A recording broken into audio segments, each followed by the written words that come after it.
Netflix, what hast thou done?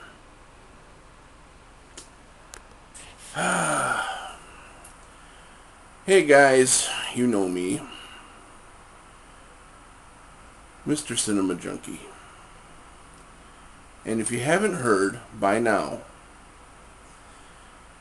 Netflix is raising the prices of their membership. Now, that's fine. Roll with the times, I say. There's always going to be price increases. I mean, come on, when I was a kid, you could buy a pack of Twinkies for $0.25. Now you got to take out a small house loan for them. So yeah, there's going to be price increases. But damn, Sam, $6? $6. It's almost like keeping my membership and buying a gift membership for someone else. Almost. I mean, unlimited streaming without the DVDs was $7.99. With a DVD, with one DVD, it was $9.99. So you're gonna take my $9.99 and tack $6 more to it. It's close to getting an unlimited streaming account, a separate one. So, damn. Apparently, I did a little looking around. Big thanks to PIPERDORK for bringing this to our attention. But I went and looked it up. After she talked about it, I went and looked it up myself. And yeah, apparently what happened, Netflix has lost, temporarily they say, temporarily, they've lost the contract to Sony.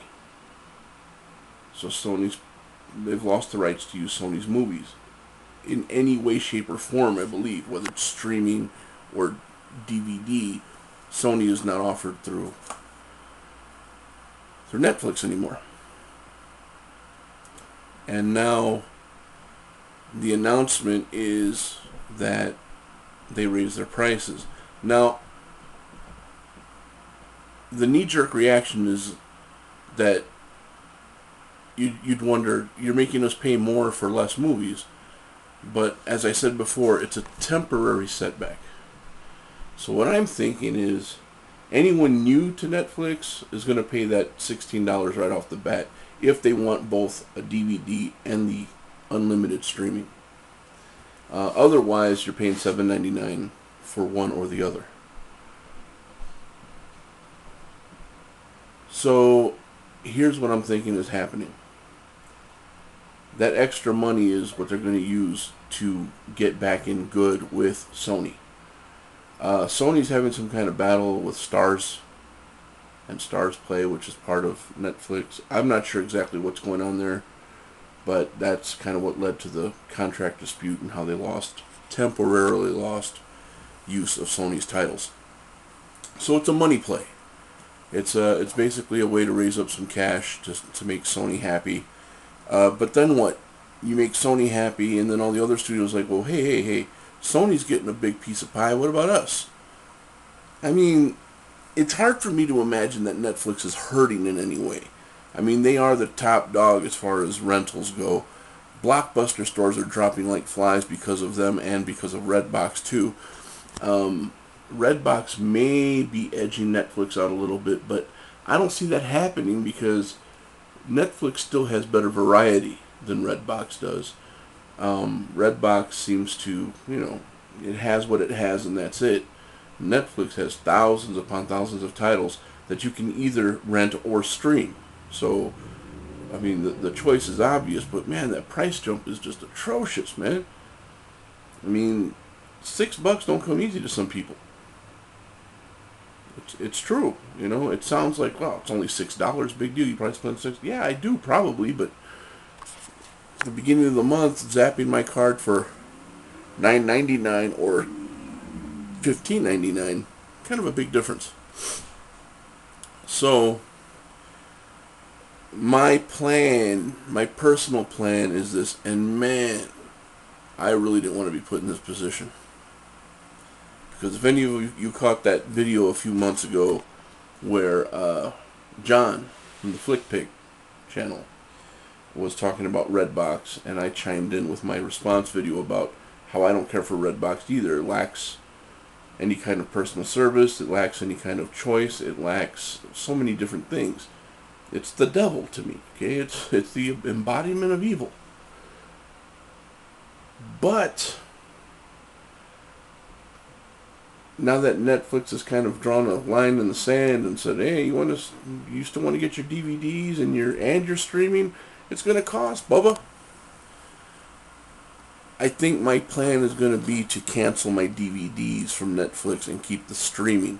And the reason I say that is because a lot of the titles that are on streaming are hard to find on DVD. A lot of you whiners and crybabies out there are like, "Oh, they don't have all the new releases on streaming." Of course not. How are they supposed to make their money on that? Of course they're not going to put the new stuff on streaming. But see, people like us who are into movies, we appreciate the older titles being put on streaming because you can't find a lot of them on DVD anymore, and a lot of places don't really carry them because they want all the newer stuff. So streaming is fine for me because there are some fairly new ones, like they just got Let Me In on streaming, and that's streaming. I know in my head I'm hearing screaming for some reason. Streaming, instant streaming, direct to play. So they got some decent titles, but they got the older stuff too that I like. Witchfinder General. They had some of the older Friday the 13th titles. They took those off already. So yeah, for me that's just a lot more variety, because when the new releases come out, you can go ahead and put that on your queue, you can whatever, but the new releases are pretty much claimed before they come out.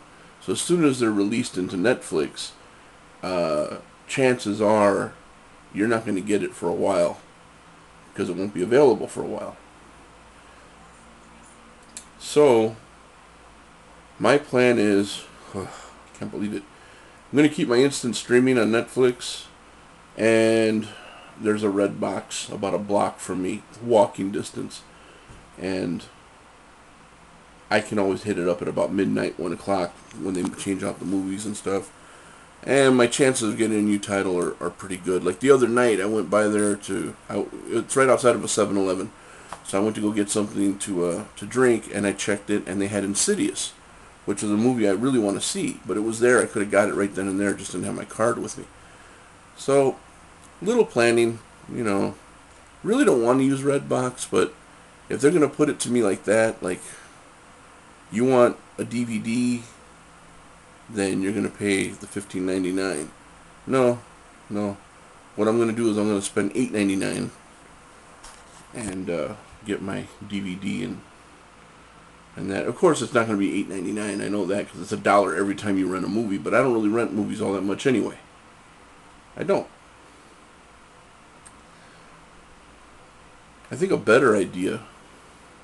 See, my brother has Netflix also. Maybe if I pay the extra money to him, he can get the 2 DVDs out at a time. No, that won't work either because he likes his instant streaming as well. Oh well, yeah, I guess it's going to be Redbox. See, Netflix? And then you wonder why people hijack your shit and bootleg your stuff and sell it on the open market out here. Because they're trying to... You're bending them over and taking them for $6. They're going to make that $6 back and then some. They're going to say, okay, yeah, sure, I'll pay the extra. Send me that DVD so I can bootleg it and sell it at the flea market. So what do you guys think about the Netflix price hike? Are any of you who are into Netflix?